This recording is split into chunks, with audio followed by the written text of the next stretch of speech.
Hi hello నమస్తే welcome to my personal diary.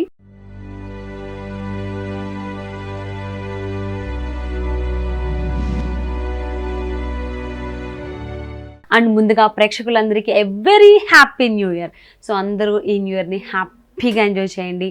Year అంతా కూడా అందరికీ చాలా హ్యాపీగా ఉండాలి. మరి ఇలాంటి హ్యాపీ మూమెంట్లో మనం ఎక్కడికి వచ్చాం అనుకుంటున్నారా?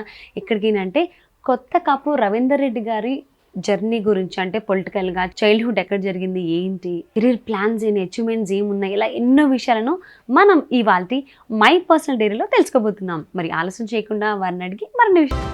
అలాగే సిటీ విజన్ ప్రేక్షకులకు నూతన సంవత్సరం మరియు పెద్ద శుభాకాంక్షలు.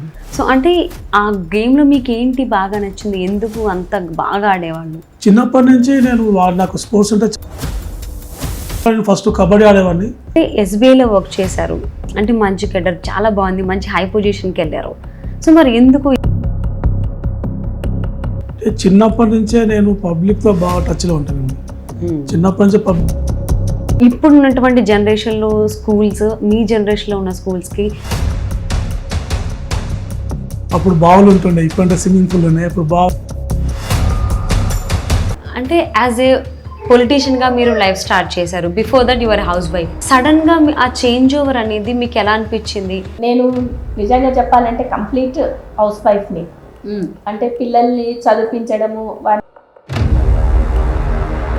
సో కాంగ్రెస్ పార్టీ మీకు ఎలాంటి సపోర్ట్ ఇచ్చింది అంటారు? కాంగ్రెస్ పార్టీ కూడా మంచి సపోర్ట్, పరంగా కాకుండా అంటే ప్రజలకు మంచి కొన్న ఊపిరి వరకు తప్పకుండా అండి. పార్టీ అధిష్టానం ఆదేశిస్తే తప్పకుండా ఎమ్మెల్యేకు నేను బరిలో ఉంటాను. మలక్పేటలో భారతీయ జనతా పార్టీని గెలిపేయడానికి కానీ గెలవడానికి కానీ శాయశక్తిలో కృషి చేస్తాను. పార్టీ అధిష్టానం ఆదేశిస్తే తప్పకుండా ఎమ్మెల్యేకు నేను బరిలో ఉంటాను. ఈసారి బీజేపీ మంచి ఉంది. నరేంద్ర మోడీ గారు చేసే పనులను బట్టి 15 సంవత్సరాల నుంచి ఎంఐఎం పార్టీ వచ్చిన తర్వాత అధోగతి అయిపోయిందండి పార్టీ. నేను ప్రజల గురించే నేను ఆలోచిస్తాను. కన్నా నేను కీడు చేసినట్టు టూ చేస్తే నా తలకాయ పెడతా అని చెప్పి నేను గ్యారెంటీగా ఛాలెంజ్ చేస్తాను. రవీందర్ రెడ్డి గారు, ముందుగా మీకు ఆంగ్ల నూతన సంవత్సర శుభాకాంక్షలు, అలాగే సంక్రాంతి పండుగ శుభాకాంక్షలు అండి. థ్యాంక్ యూ అండి.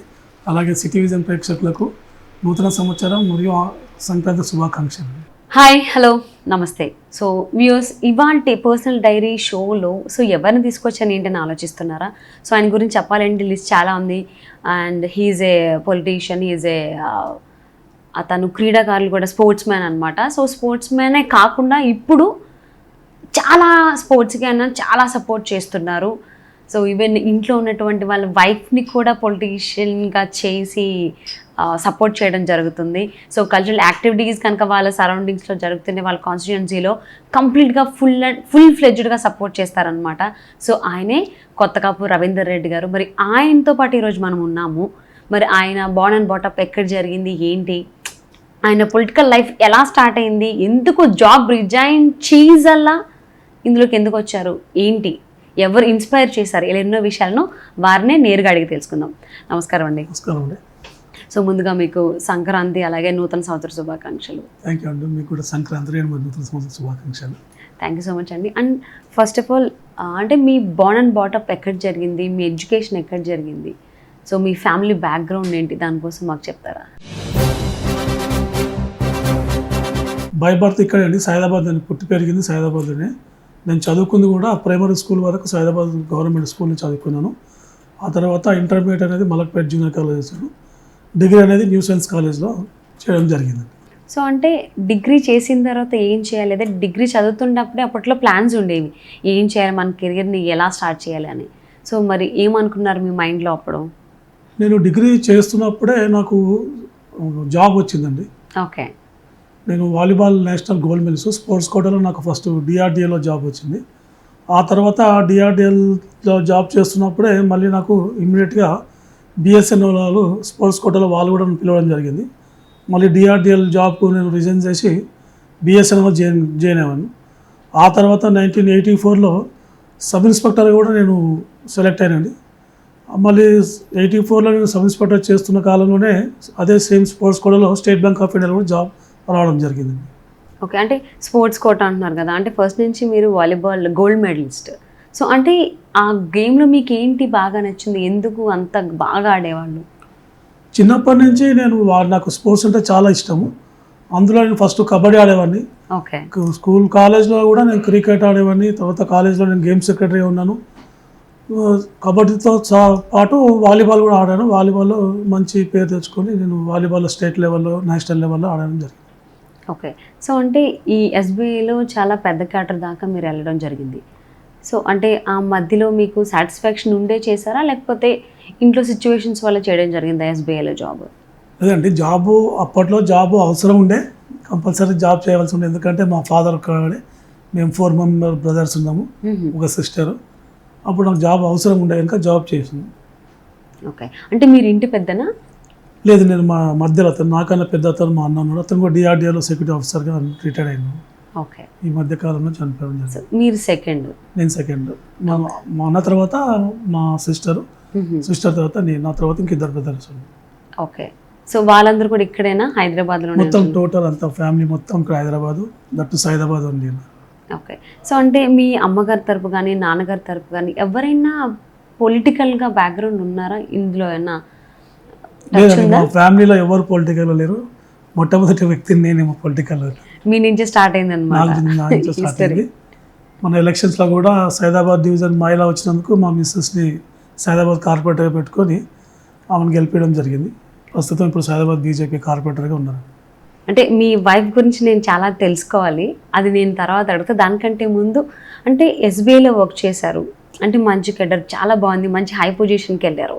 సో మరి ఎందుకు ఇది కాదు నేను చేయాల్సింది, పొలిటికల్గా నేను స్టార్ట్ అవ్వాలి అని ఎందుకు మీకు ఆలోచన వచ్చింది? చిన్నప్పటి నుంచే నేను పబ్లిక్తో బాగా టచ్లో ఉంటానండి. చిన్నప్పటి నుంచి పబ్లిక్తో బాగా టచ్లో ఉంటాను. మేము ఈవెన్ కాలేజ్ టైంలో కూడా నేను కాలేజ్లో కూడా గేమ్ సెక్రటరీగా, జనరల్ సెక్రటరీ చేయడము, ఆ తర్వాత స్టేట్ బ్యాంక్ ఆఫ్ ఇండియాలో యూనియన్ లీడర్గా ఉండడము, యూనియన్లో నేను డిప్యూటీ జనరల్ సెక్రటరీ కూడా స్టేట్ బ్యాంక్ ఆఫ్ ఇండియాలో చేయడం జరిగింది. ఆ విధంగా నేను పబ్లిక్తో బాగా టచ్లో ఉంటాను. సో అంటే మీరు కాలేజ్లో ఉన్నప్పుడు అంటే యాజ్ ఎ స్పోర్ట్స్ సెక్రటరీగా చేశాను ఉన్నారు కదా, కాలేజ్లో కాకుండా స్కూల్లో ఉన్నప్పుడు కూడా అనిపించేదా నేను లీడ్ చేయాలి కొన్ని స్పోర్ట్స్ని అని? చిన్నప్పటి నుంచి నాకు స్పోర్ట్స్ అంటే బాగా ఇంట్రెస్ట్ అండి. సో ఎప్పుడైనా అవకాశం వచ్చిందా, లేకపోతే బెరుకుగా ఉన్నారా? అంటే కొంతమందిని చిన్నప్పుడే స్కూల్స్లో ఉన్నప్పుడే అరే అప్పట్లో టీచర్లు చెప్పేవాళ్ళు, నువ్వు ఈ గేమ్కి సంబంధించి అన్నీ నువ్వు చూసుకో, కబడ్డీ కావచ్చు, లేకపోతే వాలీబాల్ కావచ్చు, బాస్కెట్బాల్ కావచ్చు, లేదా బ్యాడ్మింటన్ కావచ్చు, కొన్ని ఈ స్పోర్ట్స్ అనేటి వాటివి ఒక్కొక్క స్టూడెంట్స్కి ఒక్కొక్కటి కప్ చెప్పేసేవాళ్ళు. సో అలా ఏమన్నా మీకు కప్ చెప్పడం జరిగింది అప్పట్లో? ఏమన్నా అందరినీ మీరు కంట్రోల్ చేసి ఇలా ఉండేవాళ్ళ స్కూల్లో? చిన్నప్పటి నుంచి అయినా కొద్దిగా డామినేషన్ ఉండేవాడిని. నాకు భయం అంటూ లేదు, అసలు నా డిక్షనరీలో భయం అంటూ లేదు. సో అంటే స్కూల్ నుంచి మీ వాలీబాల్ స్టార్ట్ చేసి కాలేజ్ నుంచి అలా అలా అలా ఆడుకుంటూ వచ్చారు. సో ఆ కోటాలోనే మీకు జాబ్ వచ్చింది. సో అంటే అప్పట్లో చాలా పార్టీస్ ఉన్నాయి కదా, why you choose Congress party? అప్పట్లో మనకు నేషనల్ పార్టీ అంటూ మనకు కాంగ్రెస్ పార్టీ ఉండే. దట్టు మా చిన్నాన్న వాళ్ళు కూడా కాంగ్రెస్ పార్టీలో ఉండేవాళ్ళు. నేను స్పోర్ట్స్లో ఉన్నప్పుడు, నేను బ్యాంక్లో ఉద్యోగం చేస్తున్నప్పుడు ఆల్మోస్ట్ నేను 22 years ఎస్బీఐలో జాబ్ చేశాను. ఆ తర్వాత నాకు చిన్నప్పటి నుంచి ప్రజాసేవ చేయాలి, ప్రజల వెంబడి ఉండాలన్న కోరిక నాకు బాగుండేది.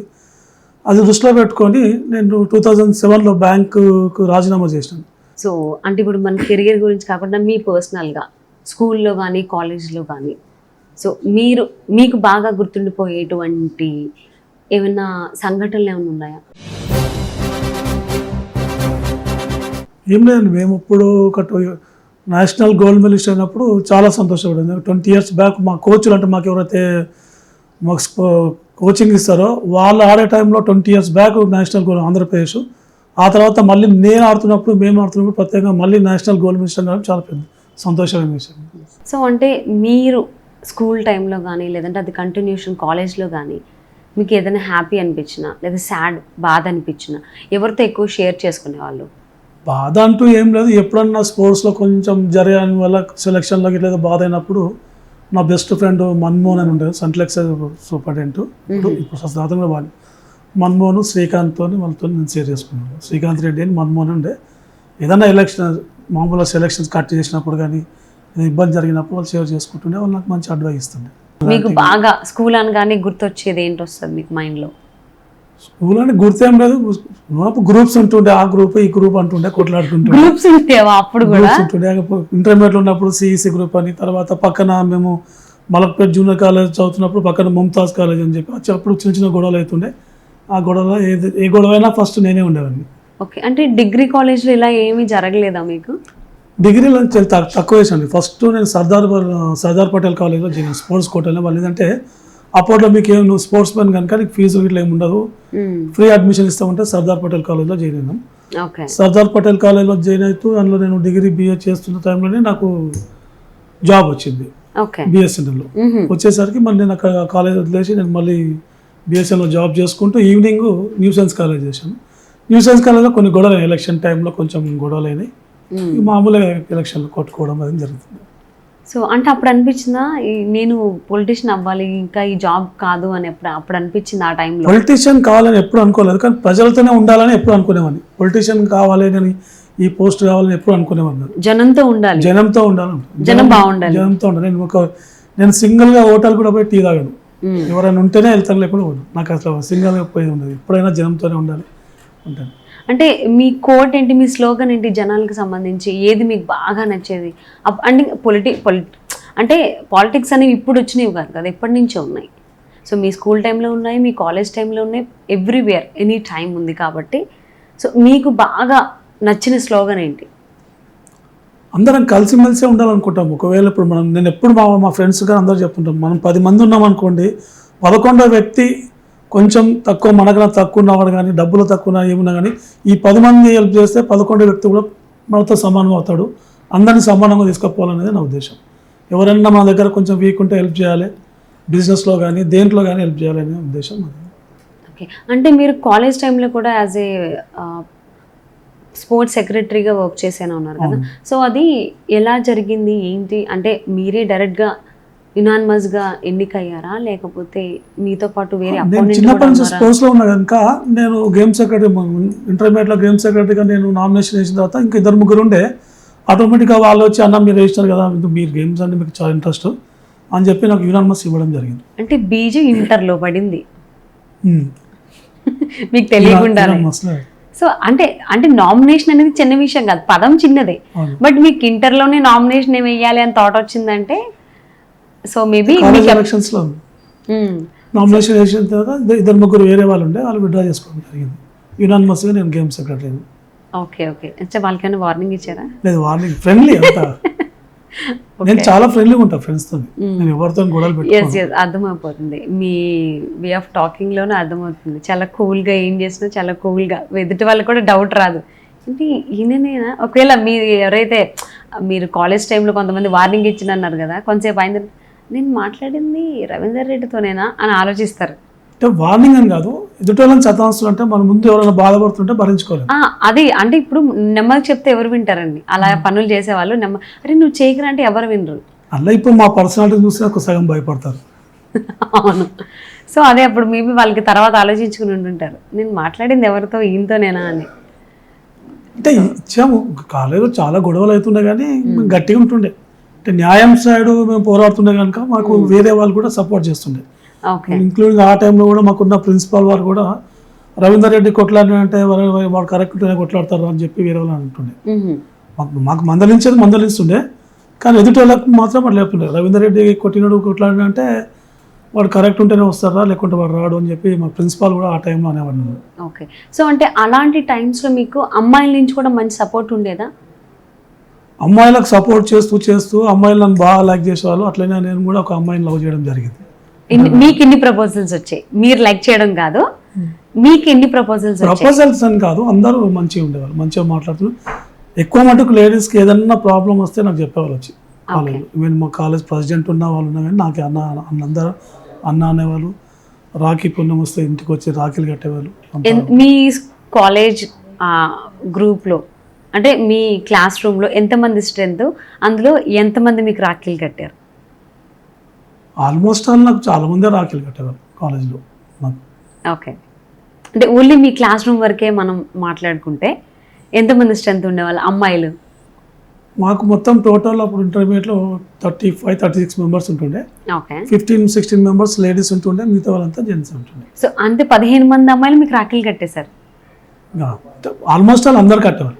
రాఖీల పుణ్యం వచ్చిందంటే అందరూ ఒకరికొకరు కట్టేవాళ్ళు. ఒకరు కడుతున్నారు, ఇంకొకరు కట్టకుండా ఎవరైనా ఉన్నారా క్లాస్లో?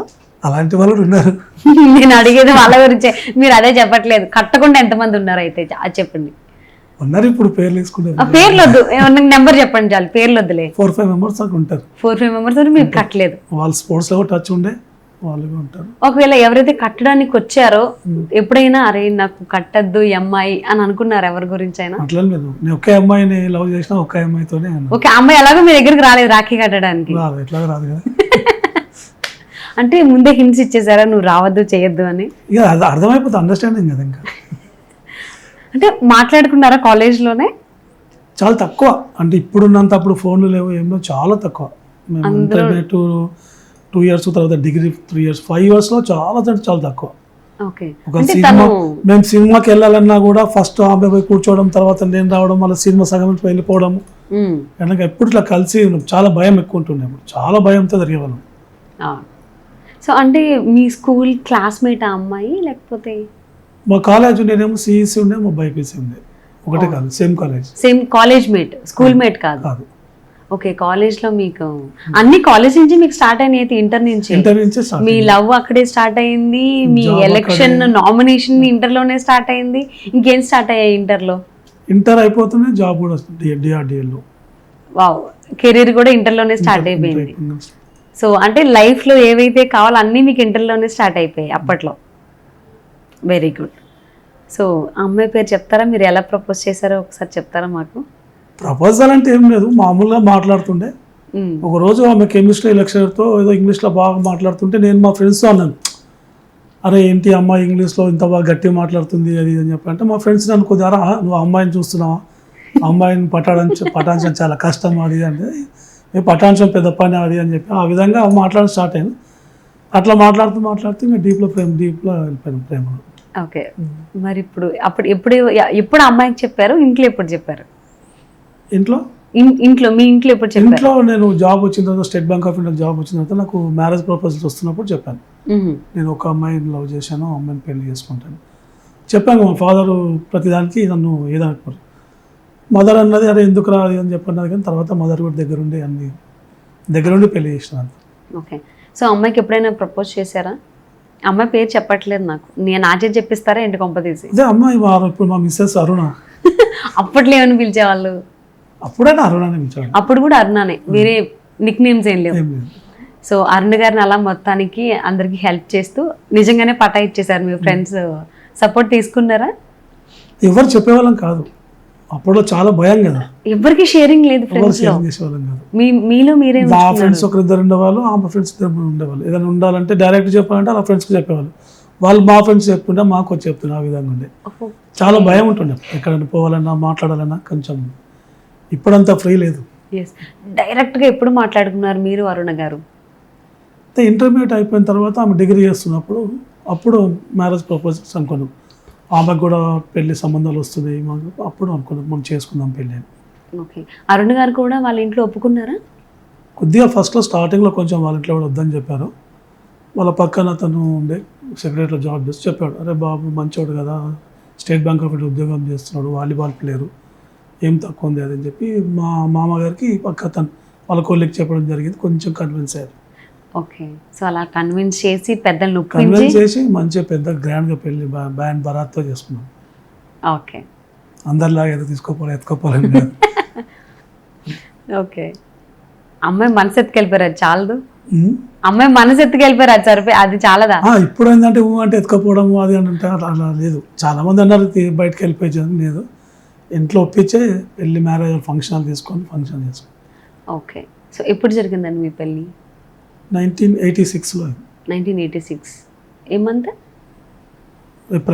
ఏప్రిల్లో. 1986 ఏప్రిల్. గ్రేట్.